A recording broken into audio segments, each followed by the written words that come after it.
Okay. All right. Tales from the Plague. What's the this YouTube link I have isn't working. Is there? It's only up when we're live. Copy. We're doing the CDC thing. Oh, Says we're live. We're live. we're live? We're live. All right. How long have I been off? Okay. Hello, everyone. Welcome to Cabin Fever Comedy. I am Andrew Nadeau. I am going to be your host tonight, and I am sorry for the reverb. I need to mute my phone. There we go. Thank you all for joining us. Nash, are we currently on the split screen so they can see every comic? They should be able to see everyone. Beautiful. Okay. Like I said, I'm Andrew Nadeau. Thank you, everyone who's coming. We've are just getting set up here. And welcome to Nash and Michael, our two other producers. How are you guys? Living the dream, you know? Stuck Living the dream. Just super depressing delivery. Good start to a comedy show. Things are okay. Okay, not sure you get the atmosphere we're going for here. That's fine. Thank you both. Sorry, we're being laugh, chipper guys. now. So Let's laugh. we got a game worked out for you guys to get this started, which is I'm going to read off some stuff I'm working on, and Nash and Michael are going to guess if this is old material or isolation-induced mania, and we're just going to run with this for a while. You guys ready? As I'll ever be. All right, here's one I've been working on. I think it's sad that people keep buying plastic straws that killed sea turtles instead of buying my far more efficient Turtle Slaughterer 5000.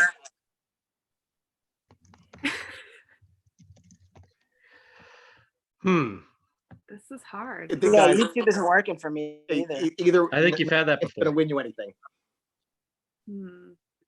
I Are you? think, I think it's from quarantine. It's no. Pre-quarantine. I'm saying pre. That's from like a week before quarantine. That was me at my best. Yeah, that was in our last Spitfire show. That was new. I didn't put that in yet. You didn't? That I thought before you we did. got down. It's fine. I don't know. All your jokes are kind of blend. All right, here's the next one. I love movies with twist endings, like how at the end of The Sixth Sense, my mom came in and told me I was the reason my dad left. Yeah. Thank you. Very polite. Sounds like mania. I'm going to say it's before. That was mania. Thank you very much. I'm so bad at this.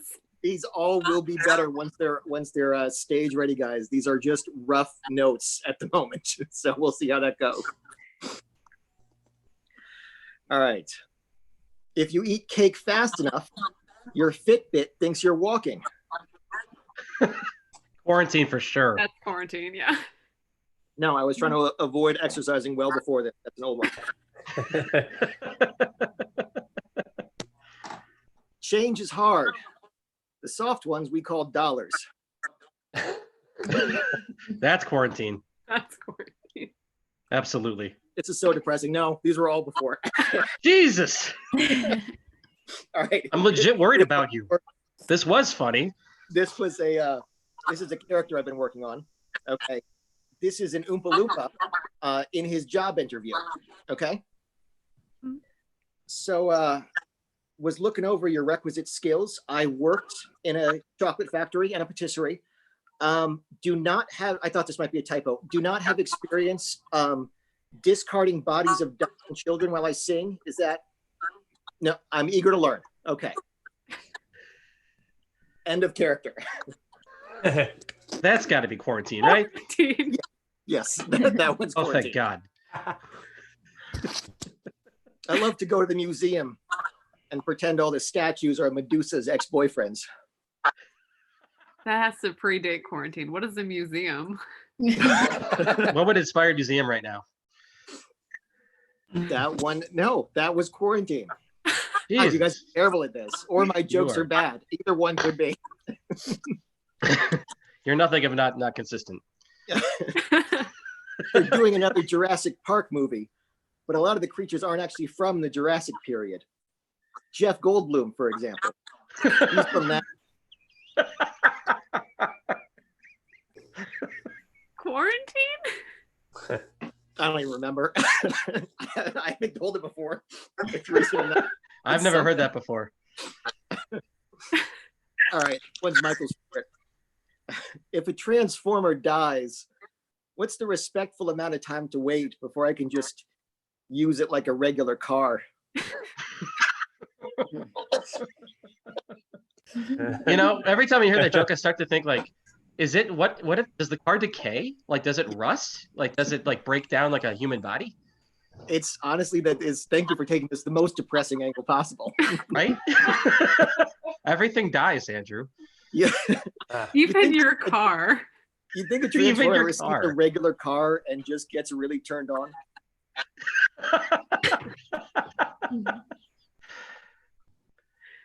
All right, last one, and then we're gonna do this over. I used to think owls were so smart until I realized they could just be buying those graduation caps.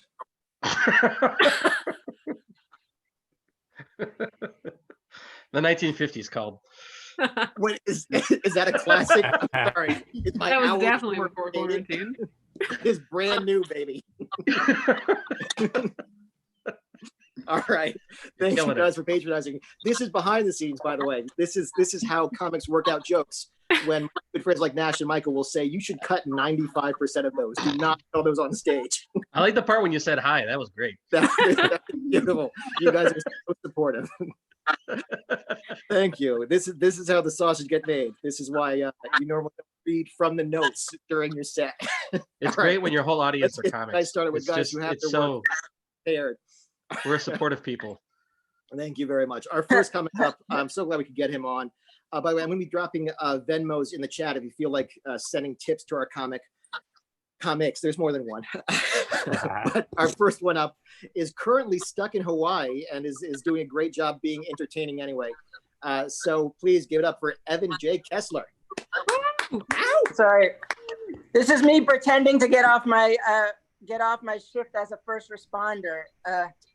Sorry. Trying to get into prop comedy while we're here, you know. I was giving prostate exams. That's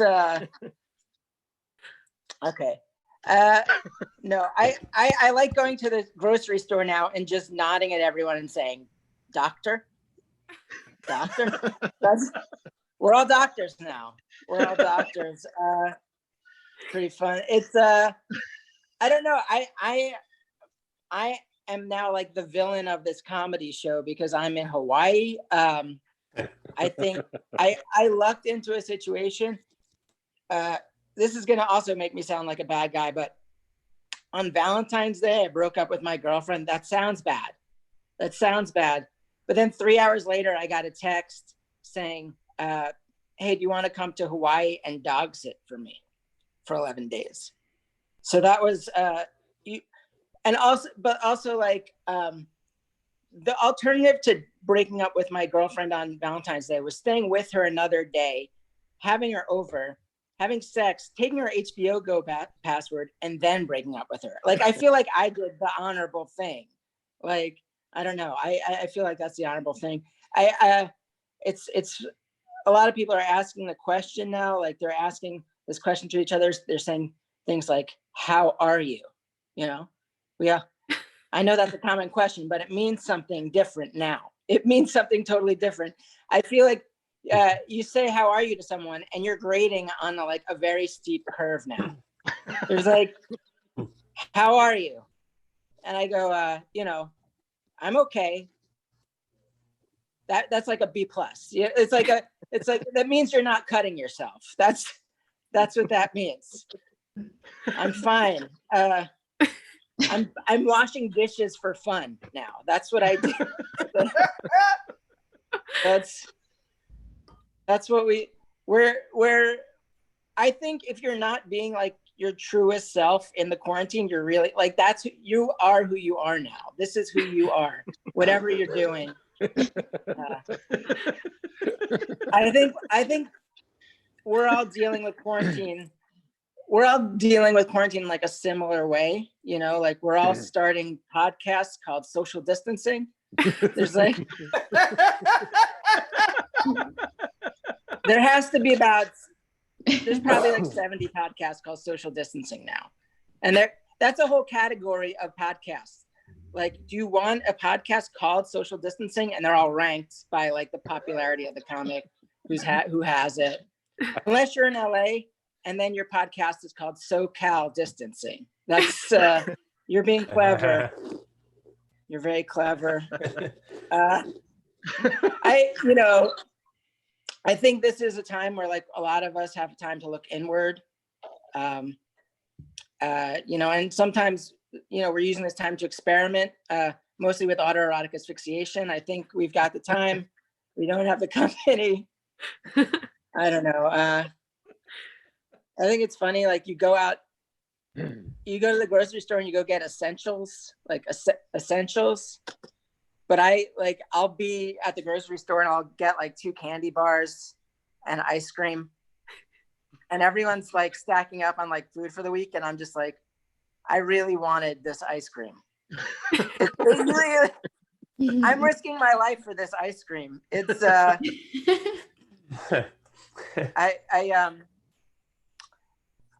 I saw a guy on the street. I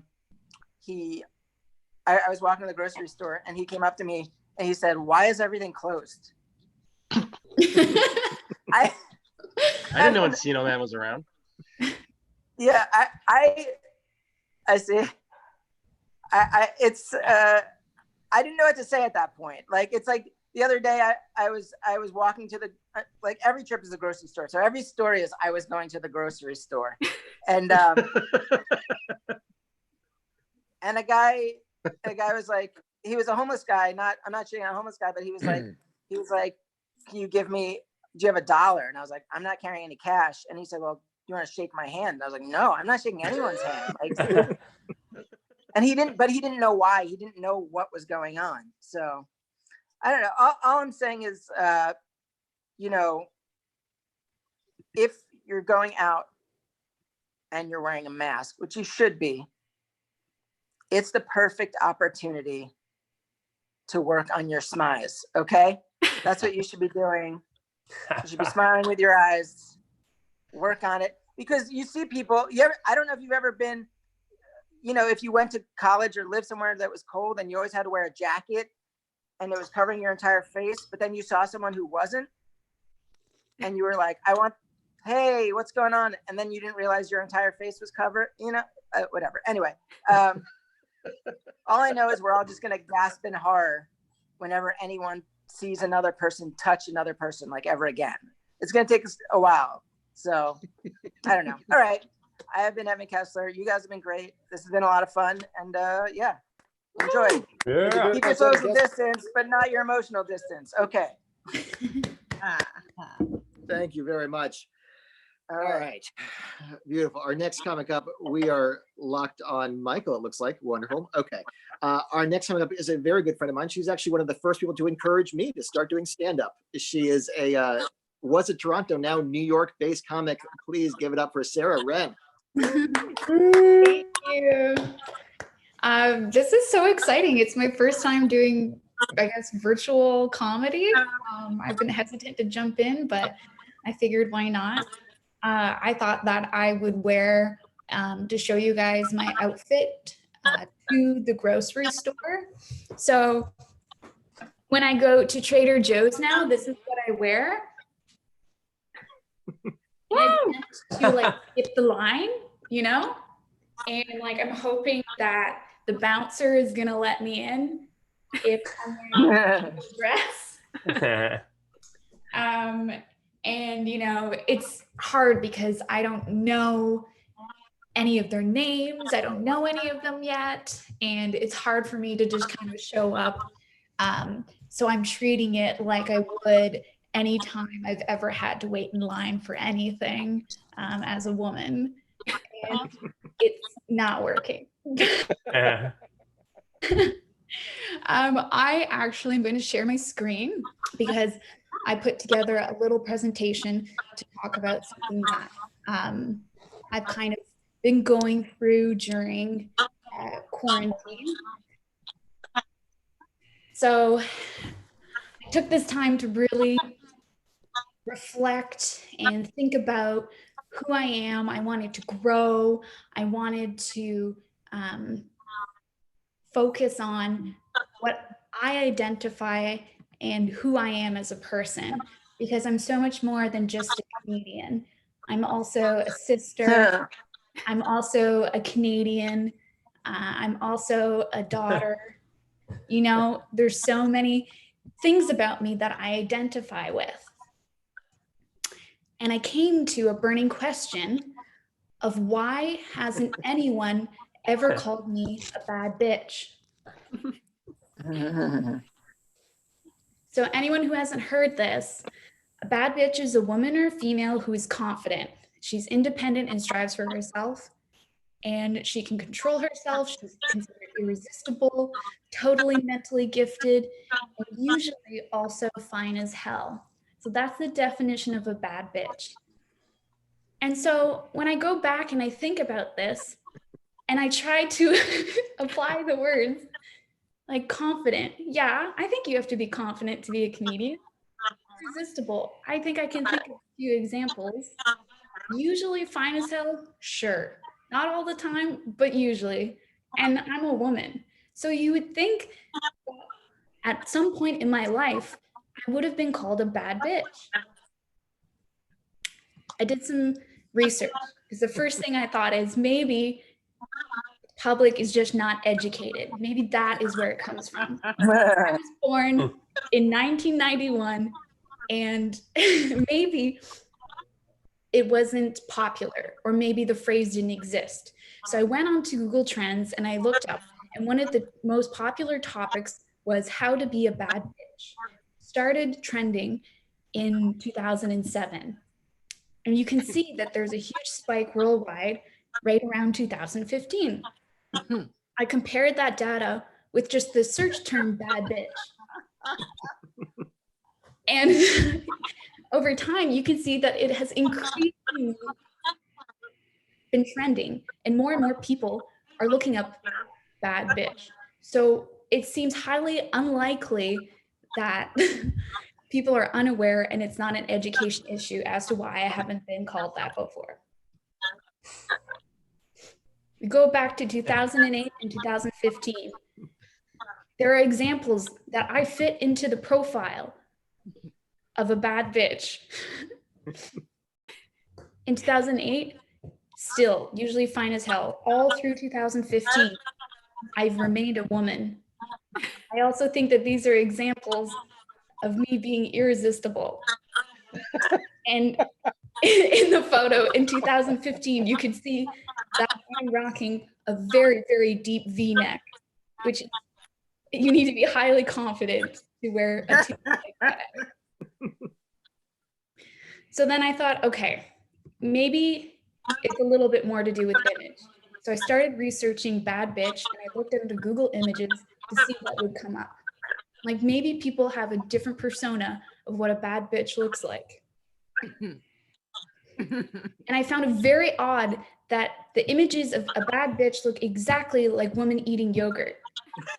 There doesn't seem to be any difference in the image, which I found very confusing. Rihanna is known as the queen of being called a bad bitch. But for some reason, the woman eating yogurt seemed to be just as irresistible as the label of bad bitch. So I thought, okay, the final point, maybe it's environment, maybe it's my upbringing. Someone asked online, what does it mean if a guy calls you a bad bitch? A really good response was a woman talking about her background. She explained that she grew up as a Black woman and spent most of her life in the hood, and she was referred to as a bad bitch several times. She states, I also know a few myself, which I really wish she would have elaborated on so that I can understand who is a bad bitch and why I'm not one. And then I compared this to growing up in Canada. And I thought, okay, maybe the way that we flirt and the way that we compliment each other are just different in different neighborhoods in different countries. For example, being helpful is a turn on in Canada. As Evan has stated on Facebook 7 years ago, it says, Canadian pickup lines, I'll plow your driveway. Not only is that very thoughtful and necessary, it's also an extreme turn on. So maybe phrases like bad bitch aren't as popular in Canada. So it's not to do with me being born in 1991 or what I look like. It may simply just be because I grew up in Canada, where we use phrases like calling people maple tree, or saying that we're going to give them a bunny hug, or comparing men's penis sizes to their snowshoes, or that we talk about our sexual organs describing nature. These may all be very Canadian things. But in conclusion, I think the most damaging evidence as to why I'm not a bad bitch is because I made a PowerPoint trying to figure out why. Thank you very much, Sara Wren. Well done. A fantastic presentation that also coincidentally highlighted how poorly prepared I was. That was beautiful. Sorry, guys. I know we had some feedback. I think we got that fixed, but it was absolutely fantastic. So if you guys are ready for our next comic, he produced the Best of Friends podcast. Please give it up for Marc Hollworth. Yeah. Hey, man, this show's great. This show's a blast so far, man. Keep it going for Evan and that bad bitch and everybody. This is awesome. Oh my God. I'm from Canada. I could say that. I'm living up here. Who's drinking, man? Is anybody drinking with me here? Yeah. Oh, shoot, I gotta get a drink. Slurpee. Evan, man, as soon as you said, like, your quarantine self is your true self, as you were saying that, I was pouring rum into a can because I don't want to do dishes. I was like, who am I? Who have I become? This is awful. I love drinking, man. My mom's from Belgium and my dad's from England. So the first time I ever got drunk, I was a fetus. Anyway, here we go. I'm happy to be doing shows during the quarantine. Obviously, man, I'm a happy guy all the time. That's like the first thing you need to know about me. And I'm certainly not tough. I'm a piece of broccoli. Look at me, man. I have the same muscle mass and haircut as a piece of broccoli. But I think you could really scare people by being joyful. I'll tell you the scariest thing I've ever done. One time, I laughed myself awake. You know how fucking crazy that is? I woke up laughing. I guess I had a dream about a joke. And I was like, you know how scary that probably looked? Like, that's how the Joker wakes up. That's fucking crazy. That's what it is. It's like the comedy equivalent of a wet dream or something. Clean these sheets.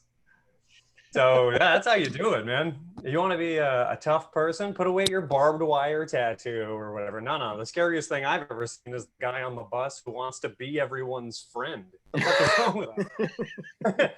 Chatting up other psychos too. He's like, you say you're getting off at the gates of hell. What? You're going to need a whole bunch of transfers, buddy. Like, that's the scariest person I've ever seen.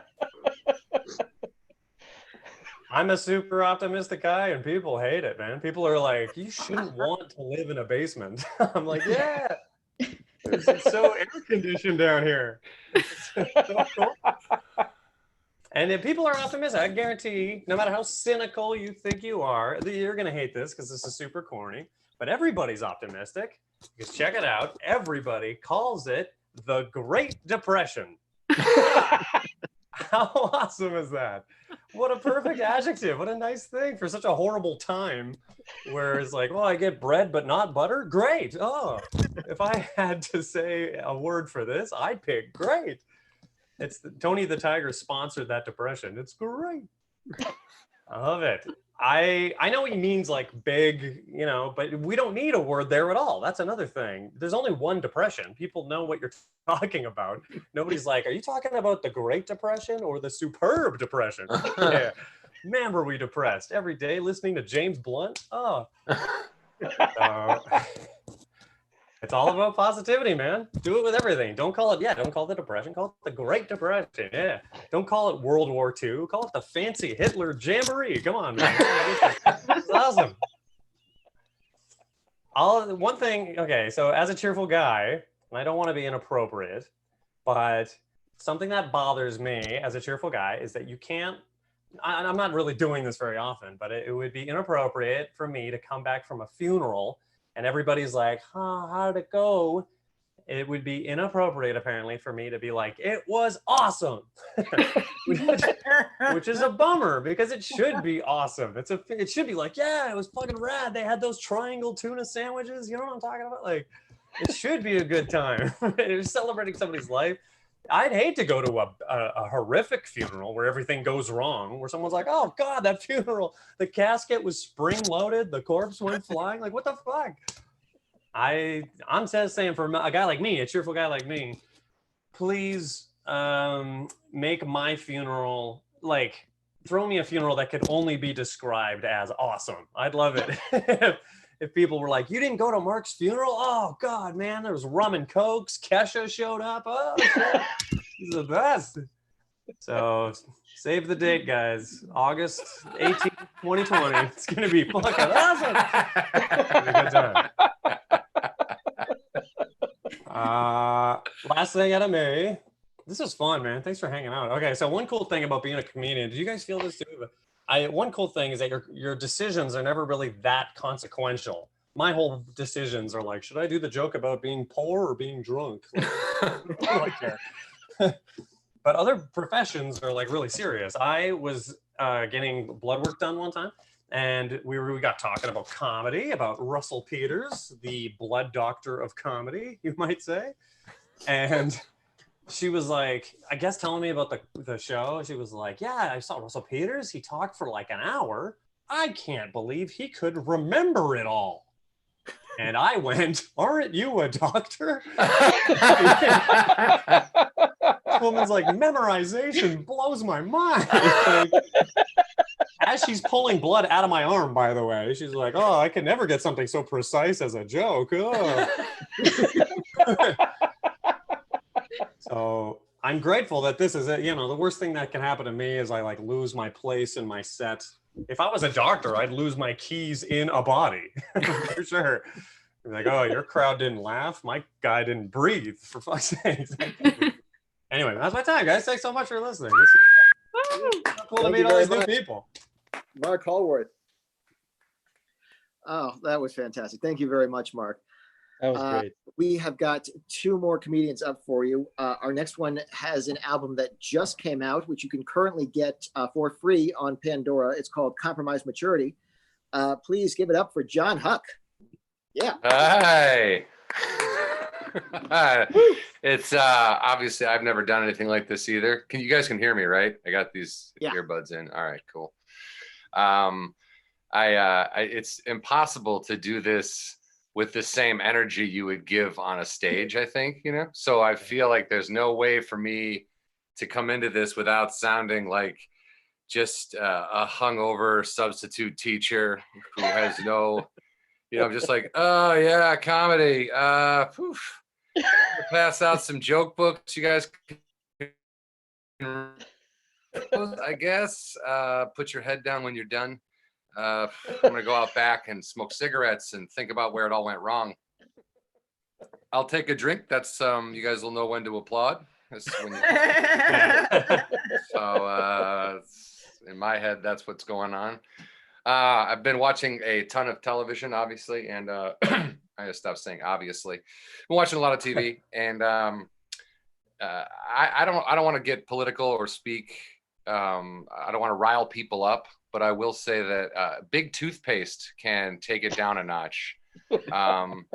Saw a commercial for Crest that was out of control. It showed a beautiful woman, a stunningly, like a model, a supermodel looking woman gets on a crowded city bus, a crowded public city bus. Beautiful supermodel steps onto a crowded bus, looks at a man she doesn't know who's also extremely handsome. Think like Eric Estrada and Chips or whoever made you question your sexuality when you were like 12, but like just a handsome Ricardo Montalban statuesque beautiful man, right? And this beautiful woman gets on, smiles at this guy smiles back, right? And it says, the voice comes over and goes, Crest, smile and the world smiles back. Yeah, Crest, a couple things. First of all, beautiful woman getting onto a crowded city bus. No, that's not going to happen. You have a better chance of seeing a unicorn in the wild. two really good looking people on the same bus? Absolutely not. Absolutely not. You have a better chance of seeing a unicorn's dick put on a top hat and sing "Hello, my baby." Okay, it's not happening.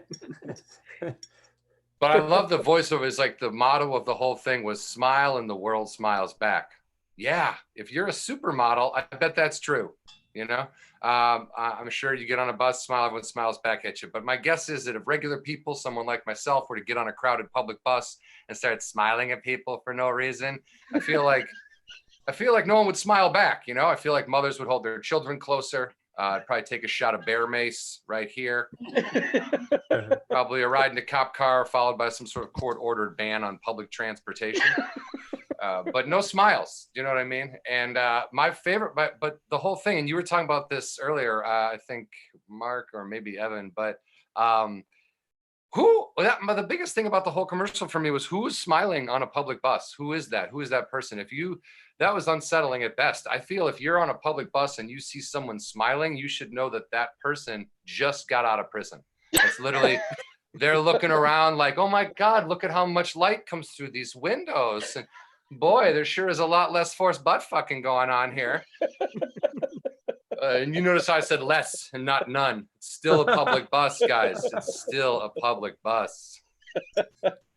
No, I make those jokes. So I make fun of the bus because I take the bus a lot. It's for the environment. I take it for the environment. And I love the honesty of the public bus. I love the brutal honesty. I was on a bus the other day before this all started, coming home actually the day before I was out in public, and I pressed the thing. My stop was coming up. I pressed the thing. Didn't even slow down, just right past, right? And I was like, oh, maybe he didn't hear the bell. So I leaned out and I was like, oh, hey man, that was my stop back there. And he looked right up in the mirror. He looked right at me. He was like, oh yeah, I didn't stop. That was it. That was his response. I was like, and he said it in such a way that I had thought I had done. I was like, oh yeah, no, that's my bad. I don't know what I see you didn't stop. I'm talking to other people. He didn't stop, everybody. I'm going to have to walk 5 miles. I don't know why I was. But the public bus, I mean, it's honesty. That's what I like. And I prefer that to flying. You know what I mean? Not cross country or anything. I'm not an idiot. How you getting to New York from LA? I'm taking public buses. Cool. I'll see you in 15 years. Imagine that. That would be that's a book. That's a documentary. Like, we followed one idiot on his quest to take public transportation from one side of the coast to the other. It's just shows up with a long white beard. Oh God, my back. Just knee problems. You'd just be fucked if you had to take that many public buses. But I'll say this really quick and then I'll get out of here. We'll talk about this. The Irishman, finally get around to trying to watch this movie, and I mentioned it to my wife. Men or women are different. That's what this premise is. I was like, hey, we should watch The Irishman. And she goes, no, it's too long. And then she went into the other room and watched 37 consecutive hours of RuPaul's Drag Race. Because I have no idea. And also The Irishman, you watch that movie now and it'll make you crawl out of your skin, and not because it's so great, it's because there's so much hugging in that movie. They hug each other. That's probably why I never got into organized crime. I'm not a good hugger. I don't know what to do with my arms. I don't know what to do with my chin. Do I tuck it? Do I put it on your shoulder? Do I touch your hips? I have no idea. But those guys are clearly giving each other the virus back and forth that whole movie. All right, guys, thank you so much for your time. I appreciate it. Yeah. Thank you very much, Jon Huck. Oh, that was great. Guys, we have one more comic for you. And if you're following along in the YouTube chat, you see I've been dropping their Venmo and PayPal. If you've got something to spare, please, send money along. They're doing great. And our last comic, I am such a big fan of hers. I am so excited to have her on the show. So I just going instantly to Get Loud. It's like there are 7 of you here and we can't hear the rest of you. Get loud and we're just going to trust you doing it. Please give it up for Maggie Maye. Hey, for me. How's everyone doing? Good. Yeah, me too. Yeah, I mean, it's not as bad as it could be. I'm kind of living my best life. I'm a Black Sia now, so that's working out for me.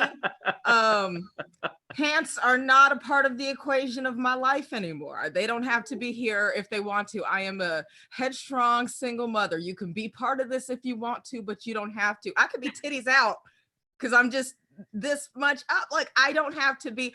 I have been taking showers and putting on a different robe every day. Clearly my best life. I'm ready to be divorced. It's perfect. I will say though that this quarantine is highlighting a few of the mistakes that I've made in my life. One mistake being I don't have a microwave. I don't have enough counter space for a microwave. Oh, no. Yeah, it's totally my fault that I don't have enough counter spaces because I have a lot of decorations prominently placed on my counter that I need to have. I have a lot of toys. It was commented earlier that I'm an adult with a lot of toys. I have a bunch of dolls. I moved from Texas to LA with a bag of dolls. That's how you know. That's how you know I am committed to the single life, is I have so many dolls, and y'all would think I'm kidding. If my house wasn't messy, I would show you guys. But like, that's how I'm staying single my whole life, is because every time a dude comes into my house and sees a bunch of dolls, and they're out, shoot, I'll show you, they're out. Like, I don't really care. Who knows? Look at all those dolls. Look at them. You see that Babysitter's Club doll in the corner right there? What y'all know about Stacy? The best life out here, but dudes don't like that. They walk into your house, they see all the dolls, and they're like, oh, this chick's gonna stalk me, and we both know it, huh? Leave this Chucky loving broad alone. I hate it. I hate it. So I've got all my dolls out, so I don't have space for a microwave, so I have to cook myself every single meal, and it's annoying. Guys, every single meal I have to cook for myself. That has given me such just a renewed respect for stay-at-home moms. You guys, if you're a stay-at-home mom, your family can't tell you shit for the rest of quarantine, okay? You're a champion, okay, bitch? You're a champion. Don't take anything from your family. Make them wash the dishes. Man, I have cooked every meal for just myself, for just me, and I am ready to turn myself into the fire station. I don't care. I'm this close. I am this close. If I give myself lip one more time, this close, I will drop myself off and be like, hey, Mr. February, this is your problem now. Yeah, I know I'm almost 30, but it's your problem, okay? Yeah, I'm almost 30. I am 37. That is almost 30, okay? And I don't care to say my age because Hollywood is closed. Plus, I can do flips. Who cares? I don't know. I don't like cooking for myself. Cooking for myself has made me like irrationally angry. Like, I have a can of it. Like, this is like, I'm mad at these whole food beans that I have in my living room. First of all, I just have living room beans now. I'm mad enough to have beans in the living room for no good reason. But this one here, right in the nutritional facts, it says sodium is 5 milligrams. Right next to that, it says, these are not a sodium-free food. I can read Whole Food Beans, and I know this is just Whole Foods because Kroger Beans doesn't say that, okay? Kroger Beans knows its place and stays in its lane, but you Whole Foods Beans come out here listing things that you're not. That's suspicious, Whole Food Beans. Okay, that's suspicious. Also, if you're listing what you're not on here, okay, are you a gun? Is this a gun? You did not say that you were not a firearm, so is this an AK-47 beans? I don't see anywhere on the label that it says that you're not. Okay, that's suspicious beans, and we know we wouldn't put up with that, right? Like, if you signed on to some dating app and some dude was like, I'm not a cheater. I don't cheat, and I certainly am not behind on child support. Like, you would be like, bro, why are you saying that? Why are you having to mention that? You wouldn't put up with that anywhere else. But I'm ready. I'm going to start a business myself. I'm ready to like start up. Mine's going to be an online based business. I feel like Americans are really ready to buy. They're really ready to purchase. You guys remember a few months back when Gwyneth Paltrow came out with that candle that smelled like her vagina? Remember that? You guys remember that? Do you guys remember it sold out in hours? People bought this. It was $75. It sold out in hours. Then Erykah Badu went and she came out with a perfume that smells like her vagina. Guys, that sold out in minutes, not even an hour, in minutes. So I'm coming up with some kind of a body fragrance or something that does not smell like a crotch. I think that is my in. Okay. I don't know about you guys, but I buy perfume and candles so that I don't smell like pussy. Okay. And y'all think I'm gonna go and buy somebody else's so I can smell like, I'm gonna go buy a candle so I can smell like gentrification with rich notes of white feminism? I don't have time for that. You think I want to buy a perfume that smells like pussy and neo-soul? No.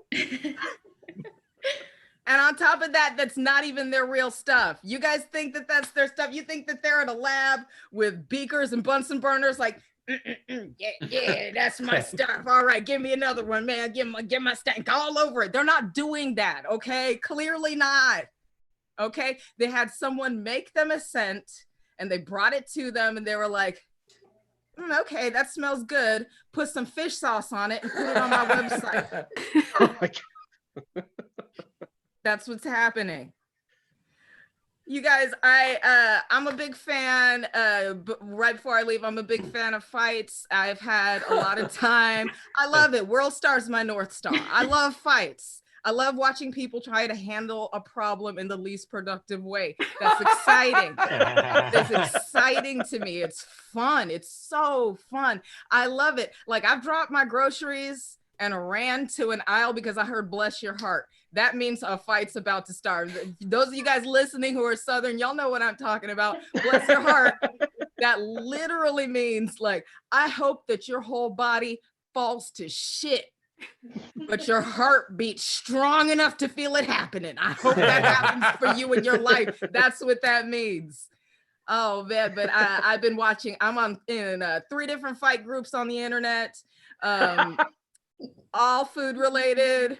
Every one of them is food related. It's just people angry about what their food looks like, talking shit about your dinner. It's no chefs. It's just people here who are ready to fight, people who have Snapchat filters, dropping their addresses in threads because things got too heated.